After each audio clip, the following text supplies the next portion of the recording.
Hey folks, this is Vint with Dad's Gaming Addiction, and today we're going to quickly check out Dune Spice Wars. This is a game that you can find on Steam's Early Access program for about $30. Now, this is not going to be a review. The game is still Early Access, and I feel, at this point in time, it's got some more work before I would fully enjoy it. This game was brought to you by the same folks who did Northgard. And there are a lot of similarities between the two games, but Northgard is clearly the more polished product of the two, and there are other RTS games out there better than this one as it stands. So I really don't want to review it right now.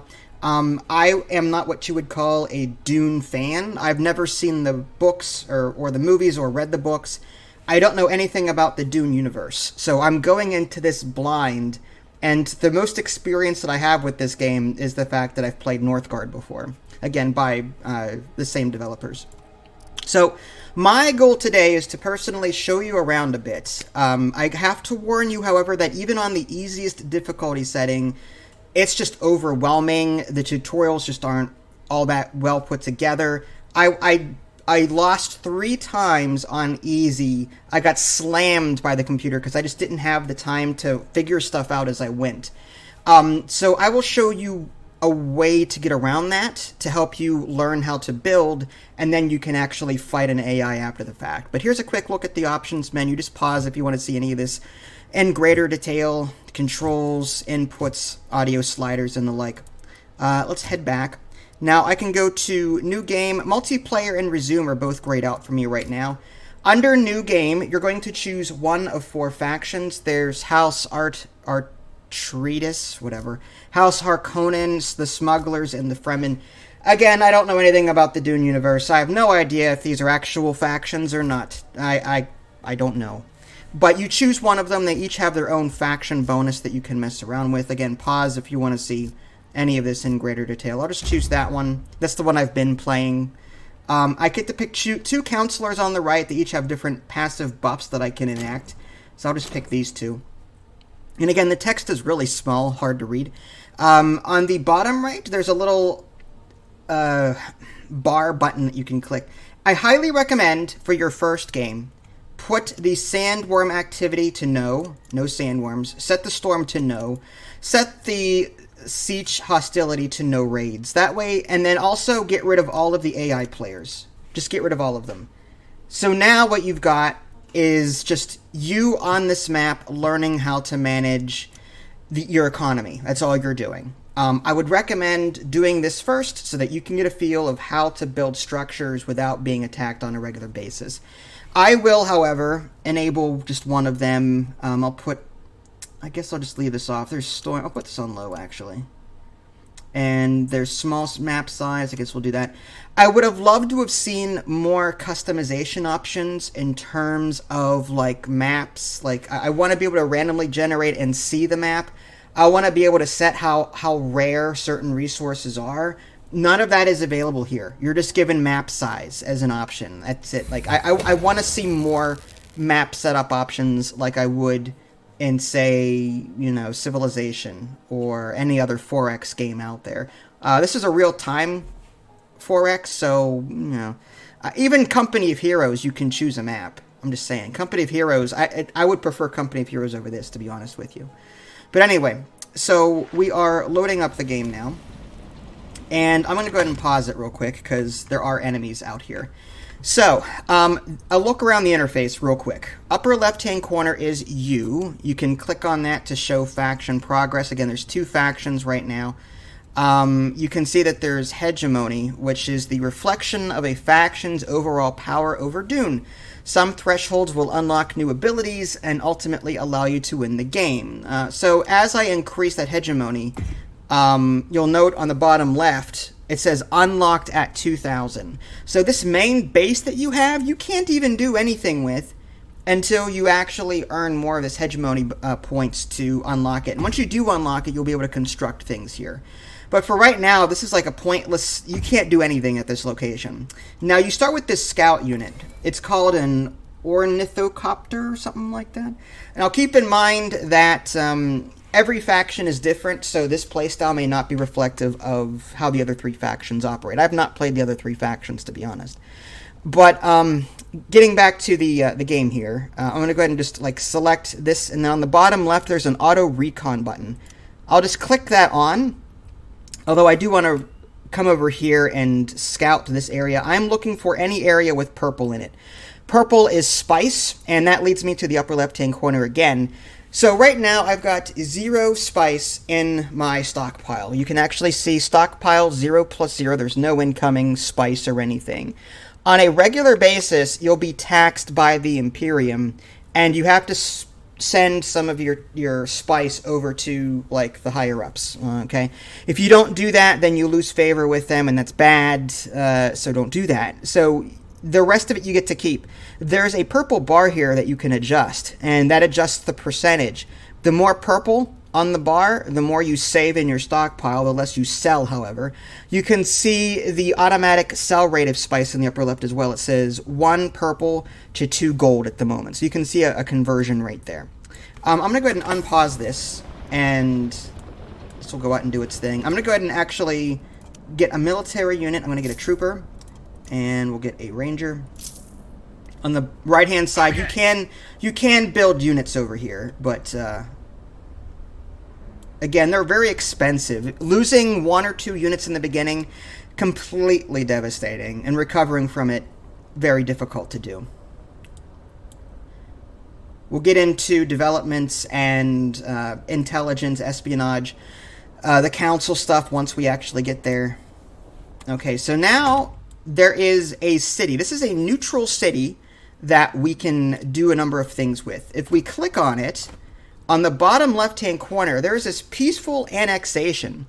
It takes 15 days to do it. I need 50 of that blue influence points, 5 water, and 37 authority. And on the very top middle, you can kind of see the different ratings there for the different resources that I've got. Again, very similar to the way Northgard handles its resources. But 15 days is a long time, so I'm going to just bring these 2 over to it and just take it out. On the offensive.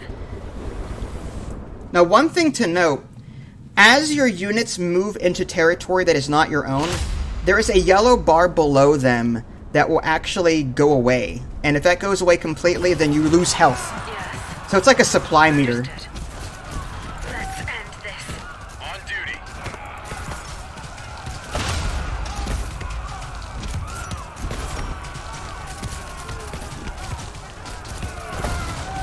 That is my friendly city shooting from nearby here. That's what that is.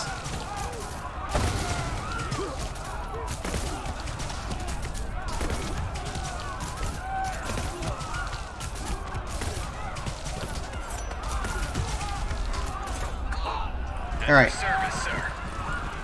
So now we're going to capture this. Charge. And it takes a little bit of time, but eventually on the bottom left you'll see an option. Just doing this is not enough. You have to click on the city, and then click again. You can do peaceful annexation, which you could have done without killing everybody. Or there's this take control. That costs 5 water, 37 authority. I'll just activate that. And now a little meter will pop up here. And when this is complete, I'll control this entire region like I would in Northgard. If you've ever played Northgard, you'll know that the game is broken up over several like little regions like this. Some regions have bonus to mineral processing, others have this spice. Spice is the thing you need, so like that's the first thing you should really go for. But we are almost done here.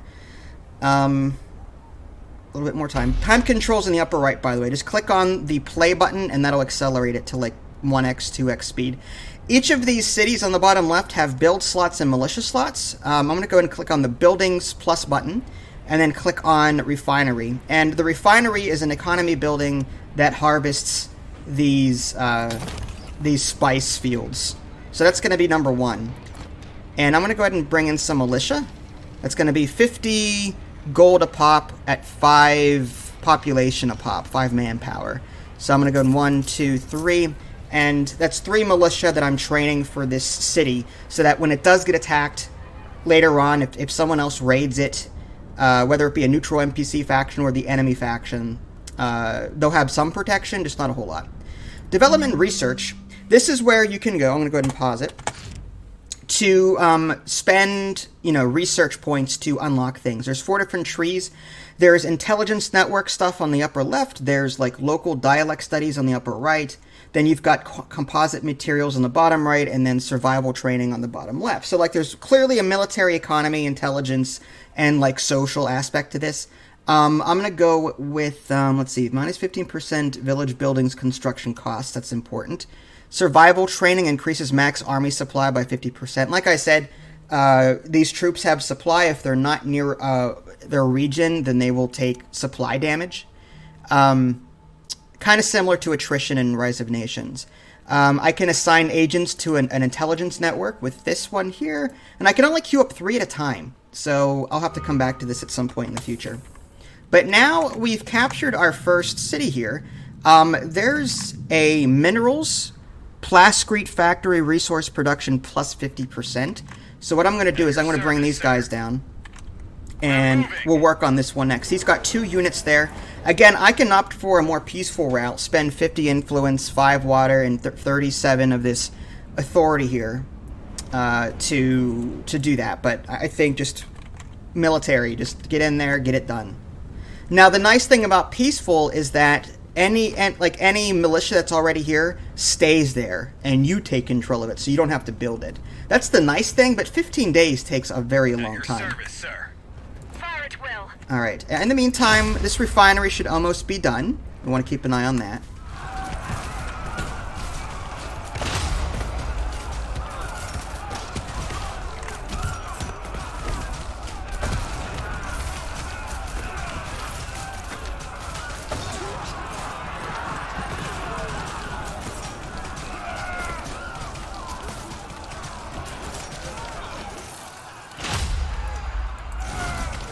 Alright, so as you can see in the distance, this copter is sort of exploring the land around me, revealing various regions so that I can possibly conquer them later. So now we're going to be conquering this. We'll do the take control. There we go. We're down to 4 of this water.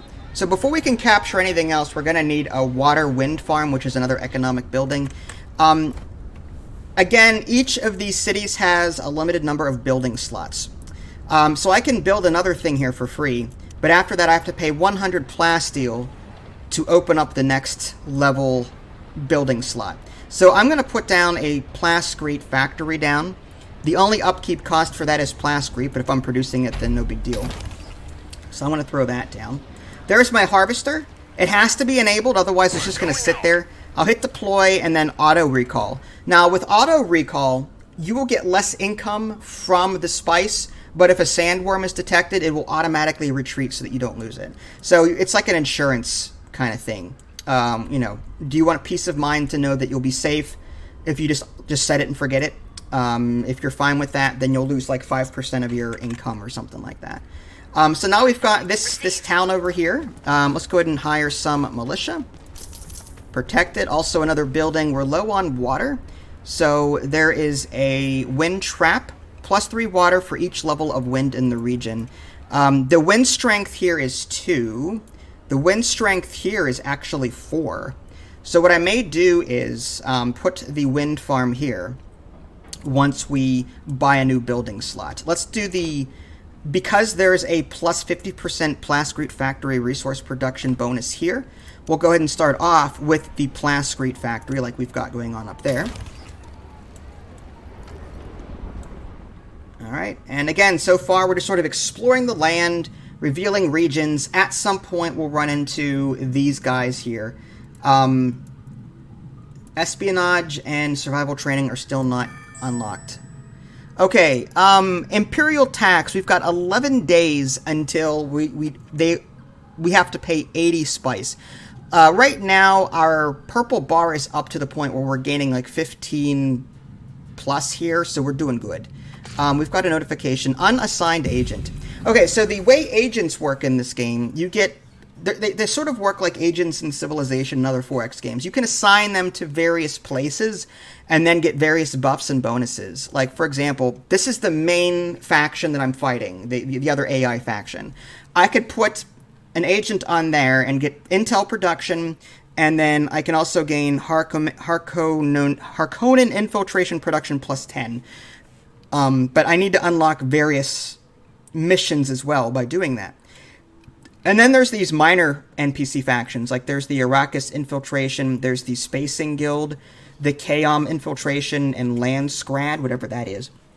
So I can put an agent here, for example, and my Solari gold income will increase by plus 5. So I might click on that, click on this, and now I'm actually gaining intelligence in this particular sub-faction, NPC faction. There's also counterintelligence slots here. Also, operation slots up here. There are some missions that you can activate once you've got the resources, the intel, and the money to do it.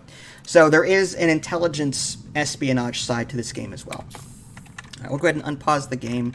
And we may want to upgrade our harvester. So your harvesters can be upgraded by adding more crew to it. So let's see. I need 50... Yeah, I need 50 manpower. I've got 47.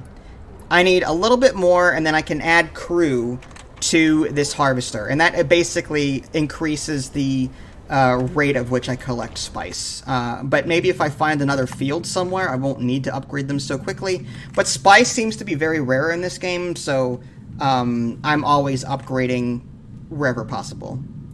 So now, yeah, we've got 50. Let's go ahead and upgrade. And now, yep, we're at plus 24 spice.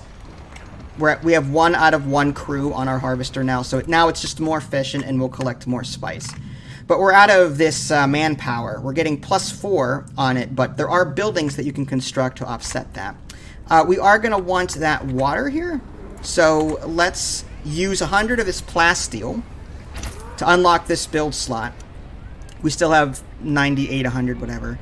And we're going to buy, let's see, if we need water, then we're going to need wind traps. So we need 128 plasteel, which we are about to get. And there we go. So I'm going to do that. And then, again, the wind level was 4 here. So I'm going to put it over here. And that will give us resources towards this water here.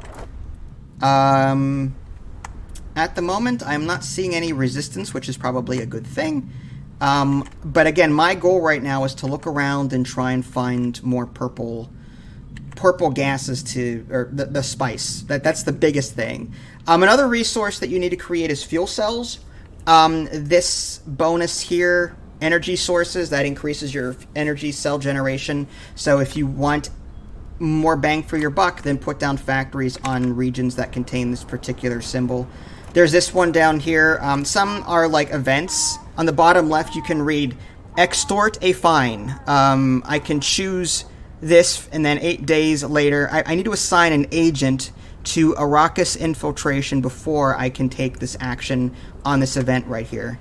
Or I can hire them to spread propaganda at 500, which I don't have a whole lot of. So I can do like one of 2 things, and then I gain a reward for interacting with them. But some of those options will be grayed out depending on if I have agents assigned to that particular sub-faction. Anyway, what was I doing at this point? I've got that going. We've got room for another building here. Maintenance building, it decreases upkeep. Wind trap, we already saw that. Fuel cell factory, we'll put over there when we get to it. There's spice silos in ally villages in the region and its neighbors times 1 max. So, but plus 20% spice production. Requires Gridex plane, which I don't think I have. That's 300 to open up another build slot there. What else can we put here? Military-wise, manpower. We can increase our manpower production. I might do that. The upkeep on that is 14 gold and 4 plasteel. I'm going to go ahead and put that down here. And that will give us plus manpower over time. That way, if we need to create more troops or upgrade our future harvesters will be able to do that. As far as I can tell, you can only have one harvester per spice area, which, you can't, like, in Warcraft and Starcraft, you've got, like, 30 peasants or peons or whatever, like, mining out, Tiberium or whatever you're going after there, the blue crystals. In this game, it's like one harvester, and that's it. I'm going to go ahead and fast forward time a smidge, because I'm just waiting for things to build. Let's see if there's anything else to show in the meantime. Now, the council is the only thing I've not shown yet. Alright, there's an agent ready up here. I'm just going to assign them to Manpower Production +1. Yeah, let's go with that one. That's fine. And then there's a trade request. He received a trade request from another faction. So, again, this is the other major faction that I'll be dealing with. So, he's going to send me influence, and he wants Solari from me. I'm going to decline that. I'm not... Yeah, sorry. Development research. Let's go ahead and start unlocking local dialect studies. We get more authority, or actually less authority cost to annex a village. What else can we do? Diplomatic maneuvers. And as you can see, there's a lot of different research down here. Maintenance center construction, assignable crew, and harvesters. Let's go with that one. So we can upgrade our harvesters to accept a second crew member. So we have a point into that. It's just going to take some time. Still, no other purple regions, or regions I should say, that have the purple spice on it. That concerns me a little bit. At the moment, my imperial tax is 179, due in 24 days. I've got 180 stockpiled. So what I'm going to do is I'm going to bring the purple down slightly, so I store less and sell more. Although at 1.8, I'm going to bring that back up. I'm going to wait till it hits like 2 or more, and then I'll sell more. So you can sort of play the market if you're watching it in the upper left. In the beginning of the game, it was 1 spice is equal to 2 of that Solari or whatever. Now it's 1.8, so it's lower than what it was. So the exchange rate is worse on it. Also, keep in mind, the more you build, the more maintenance costs you have to pay. So in the beginning of the game, my first couple of playthroughs, I was constantly running out of resources, and I couldn't do jack. And I kept dying. I was getting ganked by neutral NPCs that were just raiding my territory. Very frustrating, especially when you're just trying to learn how to play the game. I've got 3 militia there, 3 militia there. I can open this up for 300, but I don't think I'm going to do that yet. I think we need to go capture another territory. This has 3 on it, so we don't want to go after them. What's down here? Harvester wreck. Ooh. That's a thought. You need to assign an agent to Arrakis. Okay. That's a thought. Rewards. Economic development. Advances a random accessible development. Alright, maybe we will take this land, but we're going to need more backup for that. Let's see what our next military unit is going to cost. There's Trooper, Ranger, Heavy Weapon Squad, Support Drone, and Warden. The Heavy Weapon Squad, dealing damage to an enemy applies Disrupted until the end of combat, which is plus 2% damage received. Range attacks deal area damage. I'm just going to stick with Standard Trooper. That's fine.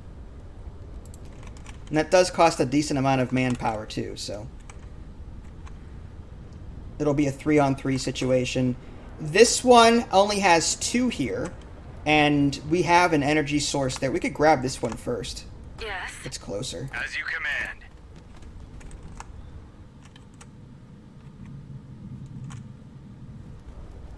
Still waiting. Oh, there's the council. Okay.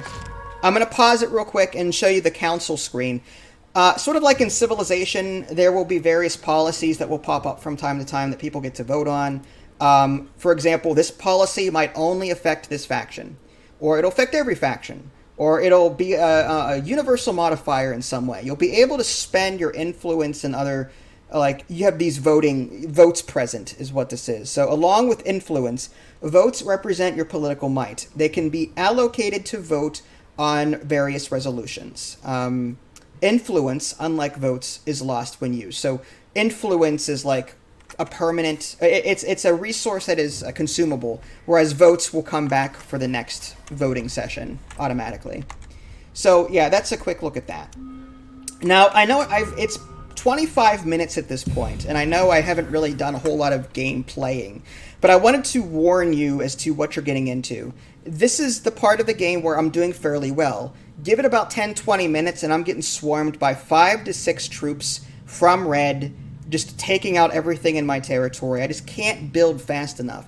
My problem with this game is on the easy difficulty mode, it's still way too aggressive, the computer. It does not give you the time that you need as a new player to figure stuff out. However, like I said, if you want to try and learn some of it, take off all of the AI opponents, take off the sandworms, take off all the negative events, and just play. You won't be fighting anyone. You will not have access to the intel screen where you get to assign agents or anything like that.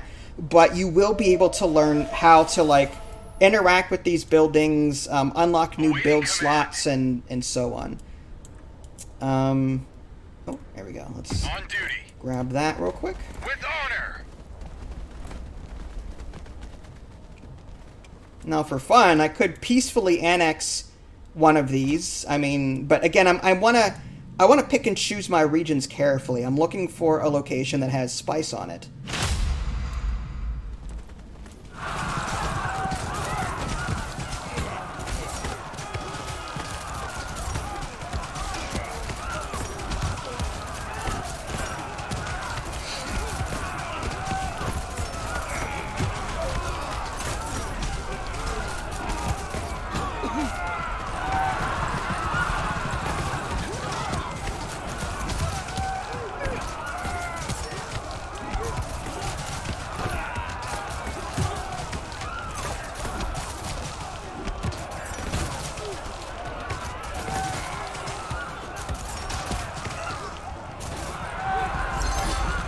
Alright, so we will take control.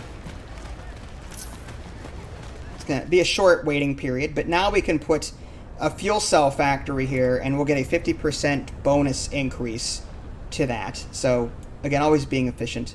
Council votes. Do I want to vote on any of these? The elected faction suffers 50% plasteel upkeep. Yeah, I want to vote on them. I want... Yeah, I'm going to spend 50 votes. I want House Harkonnen to have more expensive upkeep. I mean, obviously. Military development's completion speed is increased by 50%. I'll support it, but I don't care. The elected faction gains 30% authority production. That's me. I'll go ahead and give myself votes on that. Preferably no influence. I don't want it to go into blue. So 50-50. So I've got 100... I've got 50 votes on this negative one for House Harkonnen, the other AI, and now I've got 50 votes on this one that would benefit me. And we'll just close that out and see how that goes. New village controlled. Let's quickly put down fuel cell factory. The upkeep on that is 8 money and 6 plasteel, which I have, so put that there. And what's the wind on this? Wind strength is 3, which isn't too bad. Let's go ahead and get some militia. We've got another build slot, but we can only build one at a time, unfortunately.